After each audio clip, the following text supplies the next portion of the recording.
Fala pessoal, beleza? Que bom que você está aqui para mais um vídeo. Essa parte 2, a parte 2 da refutação com relação à marcação de datas. Existem outros temas naquele vídeo, mas eu quero me concentrar nessa parte 2, mostrando ainda mais evidências que eu creio que são importantes para você, tá? Então, você que assistiu o primeiro, ou você que não assistiu o primeiro, vai assistir o primeiro, vou colocar aqui no link da descrição, em algum lugar aqui, para que você possa assistir o primeiro, tá? Essa é a parte 2, ok? Então, na parte 2, vamos avançar aqui com mais evidências sobre marcação de data e a cultura dessa marcação de data, por que eles faziam isso e porque, sim, depois de 1844, houve marcação de data, ok? Pastores adventistas mentem para você. A Igreja Adventista, sétimo dia, nunca marcou data para qualquer outra coisa, para qualquer coisa. No tempo do milenismo, sim, houve essas marcações de data. Primeiro ponto, nós estamos avançando aqui, nós mostramos 14 pontos no vídeo anterior, esse é o ponto número 15, ok? Agora eu vou mostrar para vocês um livro de uma pessoa muito importante na Igreja Adventista, que é o George Knight, e o George Knight é um dos maiores historiadores da história da Igreja, pelo menos da história moderna, tá? Um cara que tem um acervo gigantesco.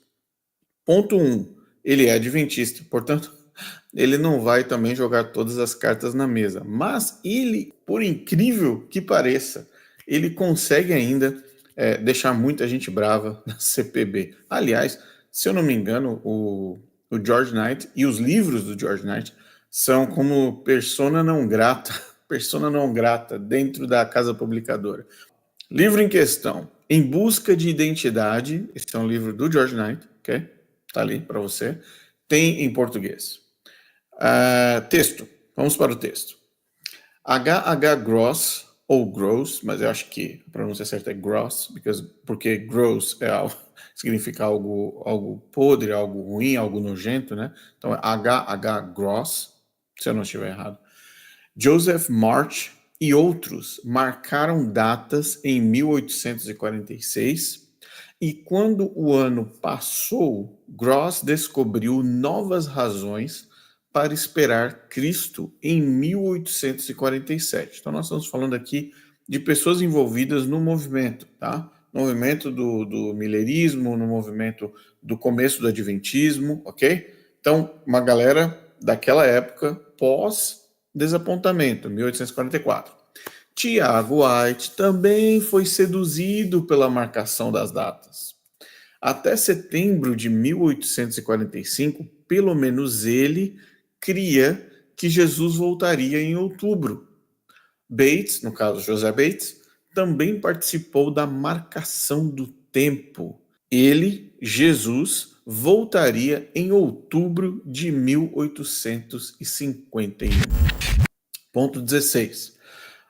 Pioneiros marcando datas após 1844. Onde que é o livro? Qual livro nós estamos usando aqui agora? Mais um em português para você, ok? George Knight de novo é uma meditação matinal, meditações diárias. E nesse livro, para não esquecer, ok? Ele diz o seguinte: os primeiros adventistas, guardadores do sábado, não estavam imunes à marcação de data. Opa, então peraí, alguém está mentindo nessa história. Ou o Michelson Borges, ou o Renato Stencil, ou a galerinha lá da CPB, ou esses youtubers adventistas que você ainda dá ouvidos, ou eles estão mentindo, ou o historiador adventista está correto, ok?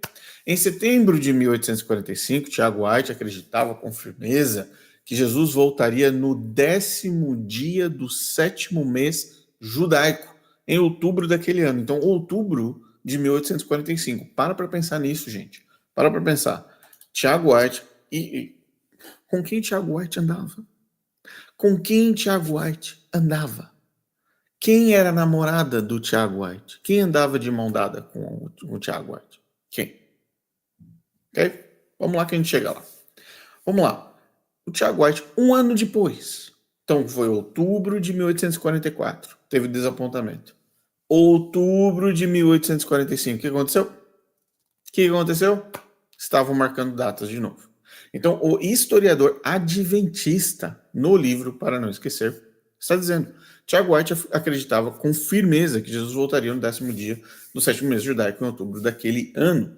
Foi por esse motivo que ele argumentou publicamente que o casal adventista que anunciava seu casamento havia negado a fé no segundo advento, uma vez que tal passo parecia antever anos de vida neste mundo. Então, em outras palavras, traduzindo aqui, caso você não tenha entendido, o que o Tiago White fez foi o seguinte: Jesus volta em 1845, um ano depois do desapontamento. Que o adventista gosta de um desapontamento, tá? Um ano depois do desapontamento, ele viu um casal falando assim: olha, gente, vamos convidar o Tiago White e a Ellen White, talvez, o José Bates, vamos convidar a gangue toda para o nosso casamento. E aí, provavelmente, o convite, o anúncio foi estendido para eles. Havia um casal anunciando que iria se casar. O Tiago White falou: gente, vocês estão doidos. Vocês estão negando a fé no segundo advento. Por quê? Porque ele acreditava que Jesus voltaria em 1845.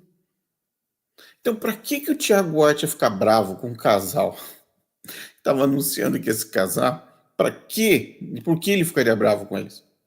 A ponto de dizer, vocês estão negando a fé no segundo advento? Porque ele acreditava que Jesus ia voltar ali, naquele ano. Datas, datas e datas. Anos, meses e tempos. Não é verdade, Michelson Borges?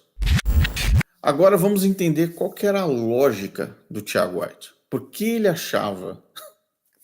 olha, se você der risada, se eu der risada, desculpa, mas é simplesmente cômico a lógica do Tiago White. Se você achava que o Guilherme Miller não batia bem das ideias, como realmente não batia, o Tiago White é pior. Mas muito pior. Põe pior nisso. Olha a lógica do rapaz. Tiago White é a iminente volta de Jesus, 1845, publicado no jornal The Day Star. Eu tenho o PDF, vou deixar aqui abaixo o link para você acessar o PDF original. Você lê o artigo completo dele, do que a gente vai apresentar aqui. No artigo The Watches, ou As Vigílias, publicado no jornal Day Star, de 15 de julho, de quando? De quando, Adventista? 1845. Tiago White argumenta que Jesus retornaria durante ou até outubro de 1845. Ele baseia-se no conceito de 4 vigílias. Então ele pegou o verso de Marcos 13:35 de novo. É a mania que o adventista tem de ficar pegando verso. Ele junta tudo, mistura num sucrilhos, numa salada com abacate, banana, com feijão, arroz e dá nisso. Dá nisso. Pega Marcos 13:35, Tiago White. Corre lá. Abre a Bíblia, Marcos 13:35. Deixa eu ver o que está aqui. E na tipologia profética para sustentar uma previsão. Que previsão? Olha só o que em Marcos 13:35, 37 fala. Vigiai, pois não sabeis quando virá o Senhor da casa. O verso já começa dizendo: vigiai, porque não sabeis quando virá. Quando virá o Senhor da casa. Eu falo para vocês, gente, que esse povo não bate bem das ideias, e são tudo autoridade da igreja hoje. É a tua autoridade da igreja mentira. O Marcos já começa dizendo para você, não se mete nessa, mas Tiago White e Ellen White são criativos. Verso, vamos voltar para o verso, vamos lá, foco. Vigiai, pois, porque não sabeis quando virá o Senhor da casa. Se à tarde, se à meia-noite, se ao cantar do galo, ou pela manhã, para que vindo de improviso, não vos encontre dormindo. O que vos digo a todos, vigiai. Então, o que está escrito em Marcos é o seguinte, um alerta para os crentes, os cristãos, aqueles que esperam Cristo Jesus, vigiarem, se prepararem. Não está falando para marcar a data, porque logo ele já fala, não sabeis quando o Senhor virá. Mas aí as citações de Tiago do artigo diz o seguinte, todos os fatos, no caso, provam que já passamos a 3ª vigília e estamos agora na 4ª ou vigília da manhã. Então ele foi para Marcos, ele falou assim, não, bom, peraí, tarde, meia-noite, cantar do galo e pela manhã. Tá. Aí vem o segundo ponto. Ele deve então terminar, no caso essa vigília, o tempo, né? Ela deve terminar no dia 10 ou 17 do próximo 7º mês, ou no final de outubro. Bom, isso é o que o cara escreveu no artigo, isso está no papel, está no Daystart aqui para você baixar aqui na descrição desse vídeo. Baixa o PDF, está tudo em inglês, é um PDF pesado, é original do tempo lá de 1845. Volto a dizer, o que o Knight estava falando? O Knight falou que o Tiago acreditava com firmeza que Jesus voltaria no 10º dia do 7º mês judaico. E aqui está a prova está no artigo. Aí ele pegou Marcos e dividiu em 4 partes. E aí ele achou na cabeça dele que depois da decepção, agora nós estamos entrando na 4ª vigília, que Jesus voltaria. Olha a sequência do pensamento do Tiago White, que maluco, completamente maluco. As 4 vigílias de Marcos 13:35. Gente, se você é pastor, se você está vendo isso, ou se você é instrutor bíblico, se você estuda a Bíblia com alguém, eu tenho certeza que você está dando risada. Você tá falando, cara, como esse cara conseguiu chegar nessa conclusão? Vigília da tarde, 1843, expectativa inicial do retorno de Cristo, ou seja, primeiro desapontamento do Guilherme Miller. Vigília da meia-noite, 1844, aí vem o desapontamento. Culminou no clamor da meia-noite na grande decepção de outubro, certo? Vigília do Canto do Galo, primavera de 1845, esperança renovada na época da Páscoa. O cara pega a Páscoa, né? A Páscoa aqui, todos os adventistas falam que a Páscoa é católica, a Páscoa é católica. Ele pega a Páscoa católica e joga no meio da bagunça dele. Vigília do Canto do Galo, né? Só faltou ser Vigília da Missa do Galo. Muito louco esse povo, muito louco. Bom, enfim, Vigília da Manhã, 1845. Óbvio, o White afirma que Jesus retornaria antes do final deste período. Olha a estrutura que o camarada me constrói para falar que Jesus vai voltar em outubro de 1845. Como é que é mesmo, Wilson Borges? Conta pra gente o que você disse que não estava acontecendo. Conta pra gente de novo, mais uma vez. Vai lá. Então, tecnicamente, a Igreja Adventista do 7º dia nunca marcou data para qualquer outra coisa. Para qualquer coisa. Portanto, Michelson Borges, eu falo que o Michelson Borges é amador, vocês não acreditam. Vai lá, tá aqui a evidência. Então, Tiago White marcando data. Agora, gente, por favor, vamos e convenhamos, né? Vamos e convenhamos. Tiago White andava com quem? Com Ellen White. Simples assim. Ellen White participava da mesma bagunça. Só que no caso dela, como o Tiago White não tinha visão, não tinha as loucuras de rolar no chão, cair, ficar escuro, gritar dark, ficar tremendo, tal, não tinha essa palhaçada toda, ele ia para a Bíblia para tentar ser o novo Guilherme Miller, para tentar alcançar a nova luz, né, a nova compreensão. Número 17. Pioneiros marcando datas após 1844. Muitos ex-milleritas, isso aqui foi escrito pelo Herbert Douglas, no livro Mensageiro do Senhor. Aliás, o livro que o Leandro Quadros está toda hora, né, fazendo propaganda. Muitos ex-milleritas estavam marcando diversas datas para o retorno de Jesus, com 1850, 1851 sendo as últimas datas do fim da profecia dos 2.300 dias / anos. Embora os adventistas sabatistas fossem, em geral, imunes à marcação de datas, o Herbert Douglas é muito bonzinho com o coraçãozinho apertado do adventista, né? Para continuar enganando o povo, né? A gente acabou de mostrar que o próprio Tiago White tinha escrito o artigo tá lá, ele fez a conta, né? Mas, vamos lá, ele fala que os adventistas eram imunes. Hiram Edson e José Bates defendiam os anos de 1851, ele esqueceu de citar mais gente nesse processo. Tinha mais gente. Respectivamente, Tiago White manteve os pontos de vista deles fora da Present Truth, da Advent Review e da Review Herald. Por que isso? Porque a cara do Tiago White caiu na hora que Jesus não voltou em 1845. É o que ele estava pregando. A casa dele cai, literalmente, ele perde a moral. Então, como ele parou para pensar assim, olha, bom, eu inventei essa história de 1845 e dei com os burros na água. Então, deixa eu fazer o seguinte, vou desenvolver uma publicação, vou desenvolver uma comunicação, um material que não é tão fanático como essa bagunça que a gente está acompanhando, e vai ser uma coisa mais branda, mais na linha branda. Só que ele não conseguia frear o fanatismo do próprio movimento, entendeu? Não conseguia. Então, uma das coisas que o Herbert Douglas está falando é que o Hiram Edson, o José Bates, eles ainda estavam nesse movimento, nesse frisson adventista, né? Adventista, de continuar marcando datas. Tá? Agora, para não esquecer novamente, o George Knight fala uma coisa. Será que Jesus está certo disso? Né? Entre aspas. Com certeza, deve haver alguma maneira de determinar o tempo, pelo menos para nós adventistas fiéis. Fecha aspas. Era o que José Bates pensava em 1850. O fato de o tempo passar certamente o desanimava. Afinal, 6 longos anos haviam decorrido desde o desapontamento milerita. É claro que ele conseguiria descobrir a data se trabalhasse duro o bastante. Em 1850, Bates, no caso José Bates, estava certo de que alcançara isso. Naquele ano ele escreveu, abre aspas para José Bates, tenho toda a convicção de que as 7 manchas de sangue no altar de ouro diante do propiciatório representam a duração dos procedimentos judiciais ligados aos santos vivos no lugar santíssimo. 7 anos igual a 1851.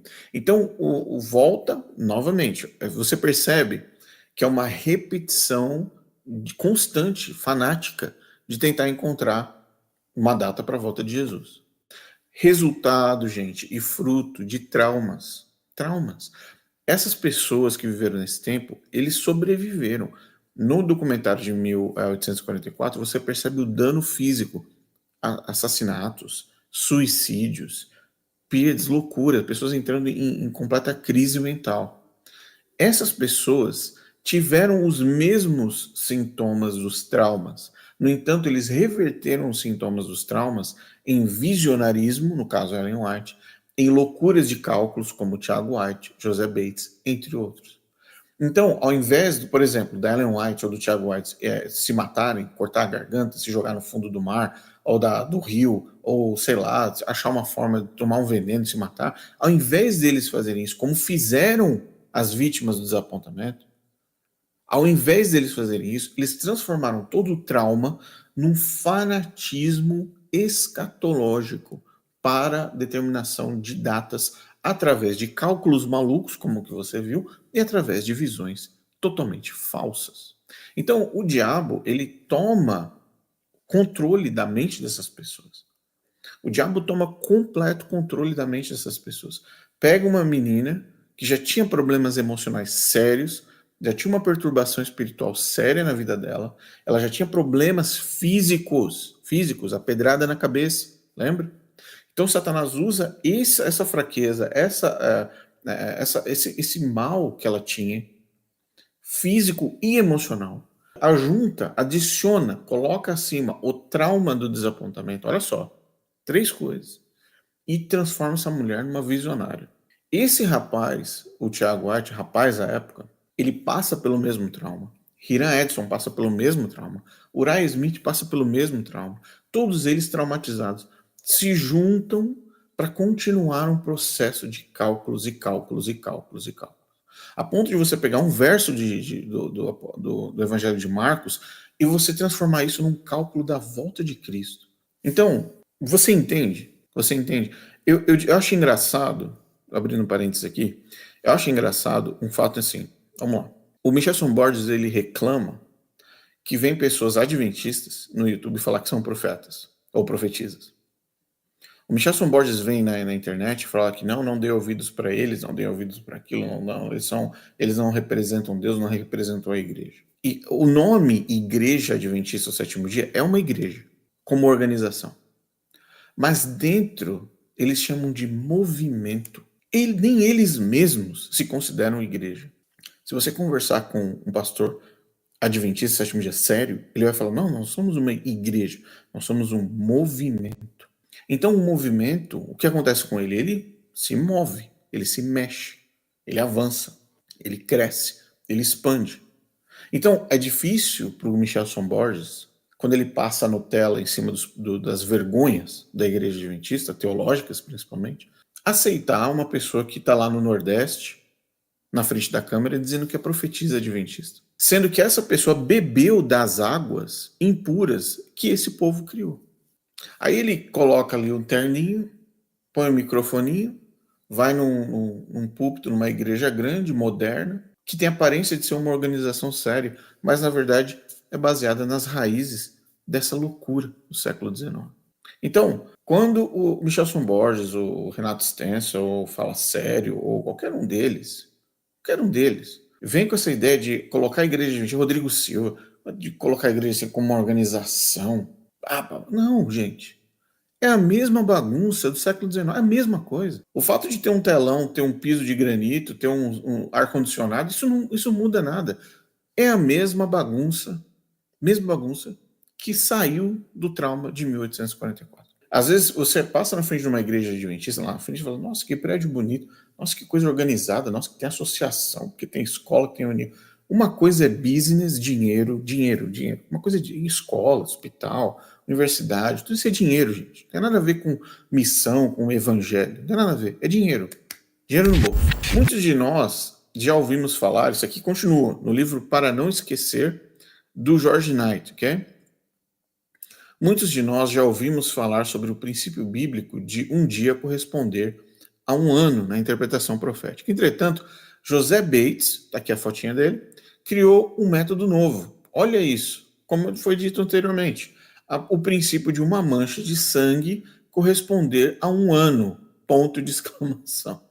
Usando sua nova luz, entre aspas, ele concluiu que o julgamento pré-advento, no caso o juízo investigativo, que é outro item diabólico da lista adventista, duraria 7 anos e terminaria em outubro de 1851, ocasião em que Cristo voltaria. Novamente, marcação de data.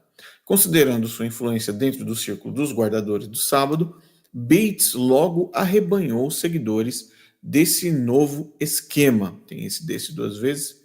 Desse novo esquema. Mas aí vem o lado adventista do historiador, né? Porque ele não pode bater com muita força.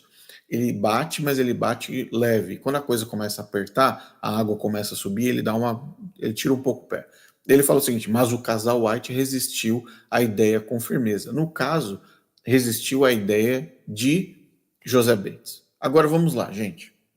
Vamos fazer uma conta rápida. Porque aqui, no caso, o George Knight está mentindo também, tá? Infelizmente. Ele é um cara que traz uma verdade, mas lá no fim ele tenta limpar a barra da Ellen White e do Thiago White. Mas a gente vai provar que é mentira. Vamos lá. Faz uma conta rápida. Se você é adventista, você sabe do que eu vou falar agora. Se o juízo investigativo, o processo dele, a duração dele vai ter mais 7 anos, presta bem atenção no que eu vou falar. Se vai ter uma duração de mais 7 anos, ao final do juízo investigativo adventista, como você sabe, o que vai ocorrer? Cristo vai deixar o santuário. E deixando o santuário, acontece o quê? Automaticamente ele volta para a terra. Então encerrou o trabalho do suposto juízo investigativo, terminou o serviço lá no santuário, Cristo encerra, ele joga um incenso e volta para a terra. E volta. E acaba a história desse mundo. Jesus volta. Então, por que essa questão o George Knight menciona a questão do juízo pré-advento? Por que isso? Porque é a medida de referência de quando as coisas acabam, entende? Então, quando ele fala assim que as gotas, as manchas de sangue correspondem a um ano, e ele contou 7 manchas de sangue, ele falou, bom, 7 manchas de sangue igual a 7 anos, Jesus volta em 7 anos, 1851. Agora vem um outro ponto. Por que o George Knight está mentindo na parte do casal White resistiu à ideia com firmeza? Por que isso é mentira? Porque se acaba o período do juízo investigativo em 1851, se o serviço no santuário de Cristo termina em 7 anos, 1851, não existe mais salvação. Correto? O adventista que é adventista sabe exatamente o que eu estou falando. Se acaba o serviço de Cristo no santuário, e o santuário acaba, Jesus termina o serviço e vem para a terra, adventista o 7º dia, o que acontece em seguida? Existe salvação para alguém? Não. A porta da graça, como você conhece, a porta da graça se fecha. A porta da graça, o quê? se fecha. Muito bem. Então você entendeu que a lógica do José Bates é muito simples. O fato de ele marcar para 7 anos de 1851 já é um absurdo. Só que ele atacha, ele conecta esses 7 anos ao fechamento da porta da graça. Então, se Jesus volta em 1851, a partir de 1850, ou 1851 no começo, qualquer momento ali em 1851, a porta da graça estará fechada. Como que a gente prova, então, que o casal White resistiu com firmeza? Só abrindo um parênteses, como é que um casal White vai resistir com firmeza a uma ideia das 7 manchas de sangue, sendo que o Tiago White criou as vigílias de Marcos, falando que Jesus voltaria em 1845. Eles não tinham moral nenhuma para resistir a nada. Vamos ser claros, vamos ser conscientes. Ellen White e Tiago White não tinham moral nenhuma para resistir a nenhuma outra ideia. Eles já estavam nesse processo, ok? Isso sem contar o episódio das visões de Ellen White, que você deve assistir, que conta ainda mais sobre a questão da porta fechada. Mas vamos entrar nesse assunto agora. Vamos lá. O que o Uriah Smith falou? Olha que coisa interessante. Vamos lá, Uriah Smith. Visão de Ellen White sobre a porta da graça. A porta da graça se fechou em 1851. Lembra que eu acabei de falar. Então, o José Bates falou, acaba em 1851. Fecha-se a porta automaticamente em 1851. Então eu vi que Jesus, Ellen White, orou por seus inimigos, mas isso não deveria nos levar a orar pelo mundo perverso a quem Deus rejeitou. Quando ele orou por seus inimigos, havia esperança para eles, quando Jesus orava pelos inimigos. E eles poderiam ser beneficiados e salvos por suas orações. E também depois que ele foi um mediador no aposento externo para o mundo inteiro. Então, Ellen White está separando um momento em que Cristo era um mediador, no qual ela não considera que ele é mais, diga-se de passagem, no qual ela não considera que ele seja mais, nesse tempo, nesse período que ela teve essa visão. Isso é uma visão, tá? E aí ela fala o seguinte, bom, no período que ele estava no aposento externo, qual aposento externo, gente? No aposento que não é o Santíssimo, ou seja, antes de 1844, segundo o Adventismo, antes de 1844. Porque Jesus entra no Santo dos Santos em 1844. Então, até 1844, ele estava como um mediador do lado externo. E aí, a partir de 1844, ele entra no Santo dos Santos. Nós já falamos essa ideia do juízo investigativo para vocês. Então, olha a lógica adventista. Bom, se Jesus entrou no Santo dos Santos somente em 1844, automaticamente, baseado nos 7 anos do José Bates, acaba-se então o período de graça, a porta da graça se fecha em 1851. Entendeu o que ela quis dizer aqui? Vamos continuar. Mas agora, 1851, mas agora, seu espírito e simpatia foram retirados do mundo. Por quê? Foram retirados? Porque acabou o período de 7 anos. E nossa simpatia deve estar com Jesus e deve ser retirada dos ímpios. Eu vi, novamente, visão, eu vi que os ímpios não poderiam ser beneficiados por nossas orações. Isso foi em 1851 e foi escrito pelo Uriah Smith, um cara que literalmente convivia com Tiago White, Ellen White, e assistia em pessoa, com seus próprios olhos, as visões e declarações de Ellen White. Então, Ellen White, em 1851, disse que teve uma visão que não havia mais salvação para as pessoas. Não haveria mais salvação e nem as orações eram necessárias. Eu vi que os ímpios não poderiam mais ser beneficiados por nossas orações. Ou seja, se você não pode mais orar por uma pessoa, ou se a sua oração não vai adiantar mais nada por alguém, automaticamente a graça para essa pessoa acabou. Testemunhas oculares, eu creio que seja válido nós fecharmos esse vídeo com mais testemunhas. Aliás, eu já disse, nós vamos fazer um vídeo inteiro só sobre as testemunhas que viram Ellen White, tá? 21. Testemunho ocular de Ellen White, o fechamento da porta da graça. Novamente, tá? 1844, 1845. Conhecemos bem a conduta de Ellen White, a visionista, enquanto estava no estado do Maine. As primeiras visões que ela teve foram em minha casa em Polônia, uma cidade no estado do Maine, 1844 e 1845, que Deus havia dito a ela em visão que a porta da graça havia se fechado e não havia mais chance para o mundo. Então, isso aqui está escrito no The True Sabbath, do Miles Grant, página 70. E aqui está a fotinha do autor, tem a capinha do livro. Para quem quiser, esse livro é fantástico, fantástico. Eu tenho uma versão, eu provavelmente tenho uma versão dele em inglês, em PDF. Só o PDF, só o texto, tá? Mas quem quiser o original, tenho também. Eu posso colocar aqui na descrição para vocês, tá? Então, mais uma testemunha ocular dizendo que Ellen White acreditava que não havia mais salvação. Portanto, gente, essa questão de não haver mais salvação é importante você entender. É relacionado com datas. Por quê? Se não tem mais salvação, fechou-se a porta da graça. Fechou-se a porta da graça, Jesus terminou o trabalho no santuário. Se terminou o trabalho no santuário, Jesus está voltando à Terra. Agora, no nosso período mais moderno, eu tenho dois exemplos aqui. A marcação de data após a morte de Ellen White, século XX agora, tá?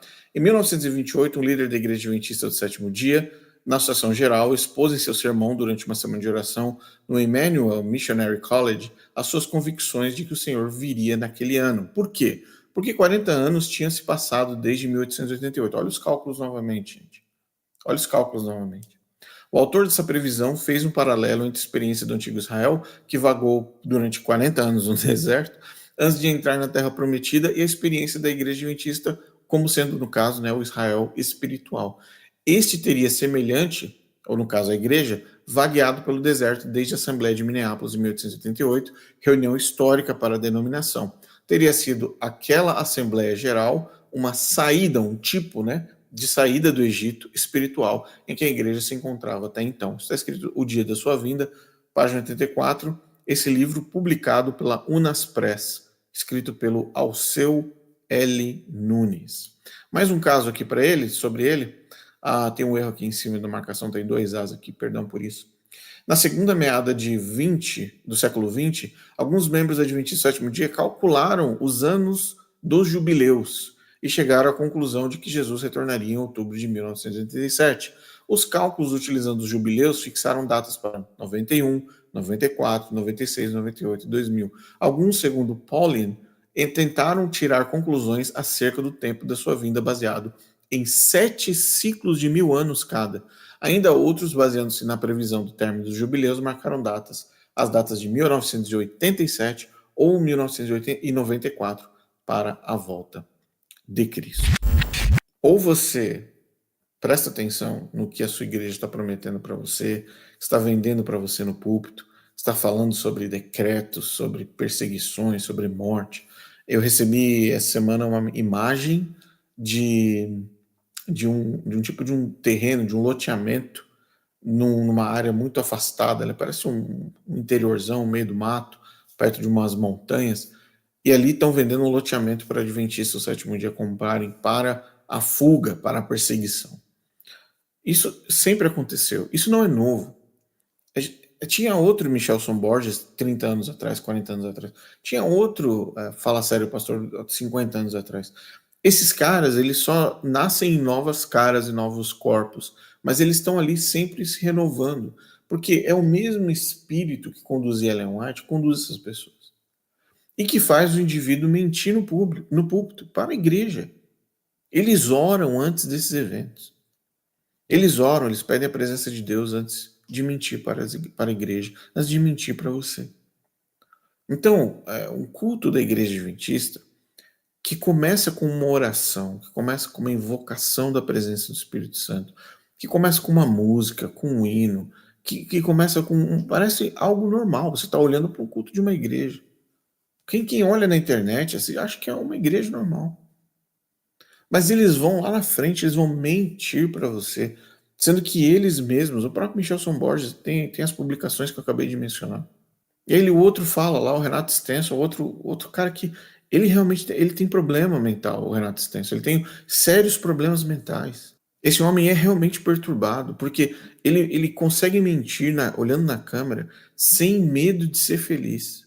Foi o próprio Renato Stenson, o mesmo cara que disse que o Mel Gibson se espelhou e leu Ellen White para fazer a Paixão de Cristo. E muitas das coisas que são gravadas, escritas sobre a vida de Cristo, são retiradas do acervo literário de Ellen White. Inclusive aquele livro, aquele filme famoso de Mel Gibson, A Paixão de Cristo, A Paixão de Cristo, A Paixão de Cristo. Muita coisa do que ele colocou lá não tem em nenhum livro que você estudar, nem na Bíblia, mas está lá no filme dele. Ele tirou do Desejar das Nações. Com toda certeza, com toda certeza, com toda certeza. Vai ter a continuação, seu estudo. Ainda não. Chamado A Ressurreição. É, né? Amém. Espero que ele tire do mesmo. Pois é, da mesma fonte. Bom, queridos, que Deus abençoe vocês. Amém.